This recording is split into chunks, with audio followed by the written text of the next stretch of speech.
Hello everyone, welcome to बोधि स्थल channel. आप सभी लोगों का स्वागत है और आशा करते हैं कि आप सभी लोग खुश होंगे और घर पे सुरक्षित होंगे, सही होंगे। जैसा आज मैं एक आपके सामने कैरियर काउंसलिंग एंड गाइडेंस कहा जा रहा है, जो प्रिपेयरिंग फॉर द स्टूडेंट्स।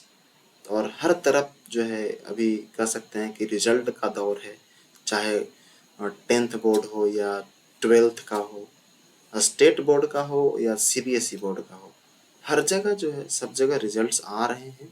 कुछ कुछ स्टेट्स में तो आ चुके हैं और सीबीएसई बोर्ड का भी रिजल्ट आ चुका है, ठीक है। और कुछ दिन बीत भी गए हैं।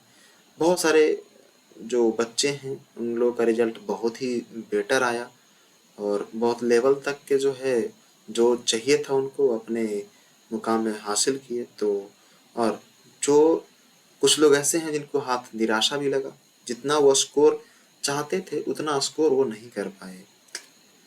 इसी के ऊपर बहुत सारे बच्चे निराश हो गए सारी चीज़ों को देखते हुए, ठीक है। मैं अपने स्कूल की बात करता हूँ जहाँ पे मुझे जितना उम्मीद था, ठीक है, हम हमारे स्कूल के बच्चों का, ठीक है, कुछ बच्चे बेहतर किए, ठीक है, और कुछ बच्चे जो हैं वो जिनसे उम्मीद था वो कुछ भी इशू आ सकता है। एग्जामिनेशन हॉल का प्रेशर थोड़ा सा अलग हट करके होता है और बच्चों का पहला पहला एक्सपीरियंस रहता है बोर्ड का, तो कुछ भी हो सकता है। इसलिए जो भी आया बहुत बेटर आया आपका रिजल्ट, आप आगे बढ़ने के लिए सोचिए, ठीक है।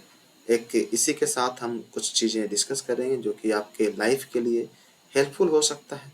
तो आज शुरुआत करते हैं एक मोटिवेशनल कोड के साथ। और हमारा मोटिवेशनल कोड है कि जीवन में चुनौतियाँ हर किसी को हिस्से नहीं आती। जीवन में चुनौतियाँ हर किसी के हिस्से नहीं आती, क्योंकि किस्मत भी किस्मत वालों को आजमाती है। क्योंकि किस्मत भी किस्मत वालों को ही आजमाती है।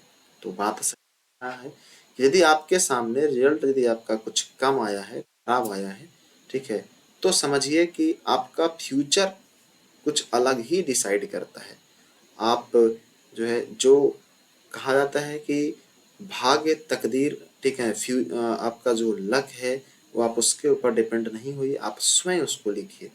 रिजल्ट या मार्क्स जो है आपके लिए मायने नहीं कर रहा, आप कितना जानते हैं आप उससे मायने करता है, ठीक है। तो इसी के ऊपर आज जो है यहाँ पे हम डिस्कस करेंगे कुछ पॉइंट्स, जो कि 10th बोर्ड के बाद क्या करना चाहिए क्या नहीं करना चाहिए। देखिए, आप 10th बोर्ड यदि आप पास किए हैं, ठीक है, या फिर आप 12th बोर्ड पास किए हैं तो अच्छी बात है कि आपके सामने 12th आप किए हैं तो किसी न किसी स्ट्रीम से किए होंगे, या तो साइंस होगा, आर्ट्स होंगे या कॉमर्स होंगे।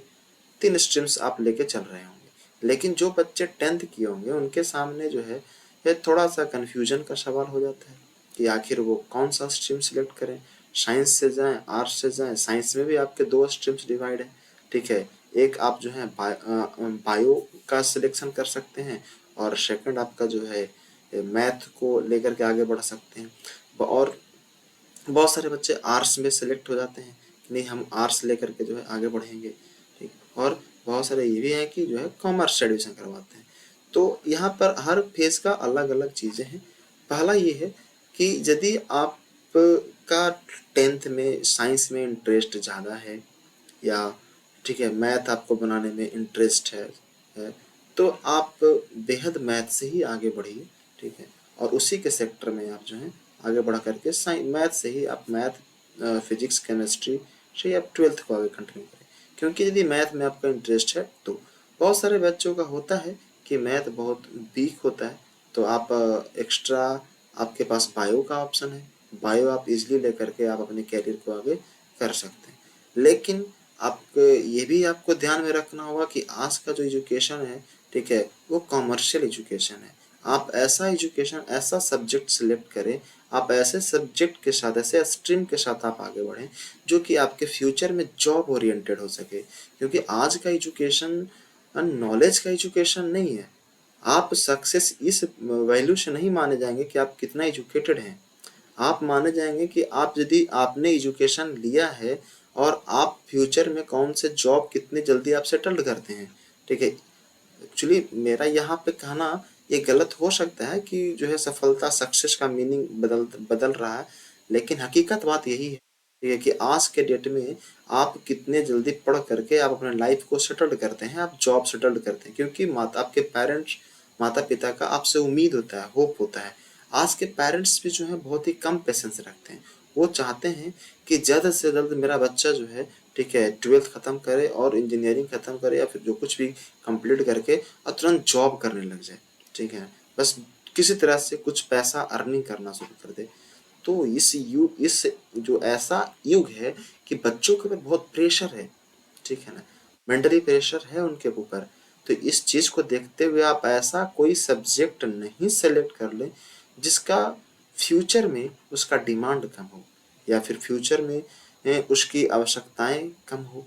तो आपका ये जो टर्निंग पॉइंट है वो पूरे जिंदगी पूरा रास्ता बदल देता है।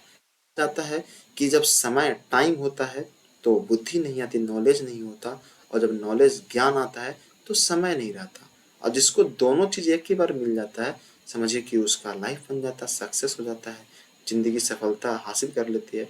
तो आपके सामने 10th के बाद जो है 12th में आप जो है साइंस स्ट्रीम से चले जाते हैं, तो साइंस स्ट्रीम में आपके पास दो हैं, मैथ है और बायो है। तो आप मैथ से आगे बढ़ते हैं तो बहुत सारे पेरेंट्स जो हैं वो कैपेबल यदि होते हैं तो आप आईआईटी की ओर बढ़ सकते हैं, आगे आईआईटी जेई मेंस की ओर आगे बढ़ सकते हैं, ठीक है। हाँ, ये कुछ हद तक के क्या 110% बहुत सारे बच्चे जाते हैं इस सेक्टर में, किनको नहीं जाते हैं, लेकिन टेक्निकल डिग्री फ्यूचर में आने वाले के लिए या फिर अभी भी बहुत ही ज़रूरी है, ठीक है। आप नॉर्मल 12th यदि करते हैं और पॉलिटेक्निक हो या फिर इंजीनियरिंग का कोई कोर्स ऐसा हो, यदि आप नहीं करते हैं तो फिर आपको दिक्कत होता है फ्यूचर में, क्योंकि आज टेक्निकल का ज़माना है, टेक्नोलॉजी का युग है।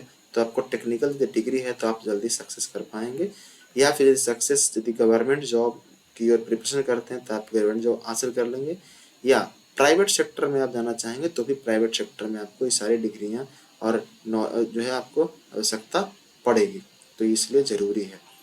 सेकंड आपका बायो, यदि आप बायो लेते हैं तो बायो से आप जो है मेडिकल फील्ड की ओर आप आगे बढ़ सकते हैं, ठीक है। आज के डेट में जो हेल्थ इतना अ, बढ़ते जा रहा है, हेल्थ लोगों का प्रॉब्लम है, हेल्थ समस्याएं जो होती जा रही है, तो आप इस सेक्टर में भी आगे बढ़ सकते हैं।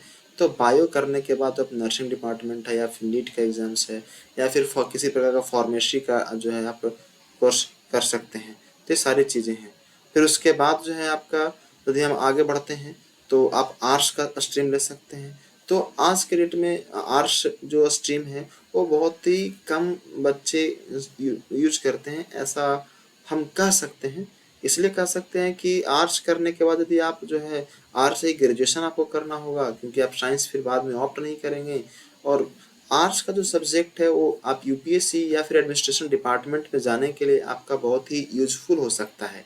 हम इस चीज़ को कतई जो है आपको हम मना नहीं करेंगे कि आर्ट्स नहीं सिलेक्ट कीजिए, लेकिन आप आर्ट्स से यदि आगे बढ़ते हैं तो थोड़ा सा आपका लाइफ टफ हो सकता है, ठीक है, क्योंकि इसके इसके जो एरिया धीरे धीरे नैरो होते जाते हैं, डिमांड इसका बहुत ही कम होता है। आप यदि आप आगे फ्यूचर में बढ़ करके आप क्या ही जो है गवर्नमेंट जॉब ही आपके पास ऑप्शन रहेगा, यदि आप कहीं फैक्ट्री या कहीं जाकर शो करेंगे, आप बोलें कि मैं आर्ट्स 12th कर रखा हूँ, तो आपको ये सारी चीज़ें प्रॉब्लम होगा। उससे बोले कि जो है इसकी कोई आवश्यकता नहीं है, अकाउंटिंग नहीं होती है। हाँ, कॉमर्स वाले हैं, कॉमर्स वाले आप अकाउंटेंसी के सेक्टर में आप बढ़ सकते हैं आप उस तरह की सीए और इस तरह की चीज़ें आप कर सकते हैं।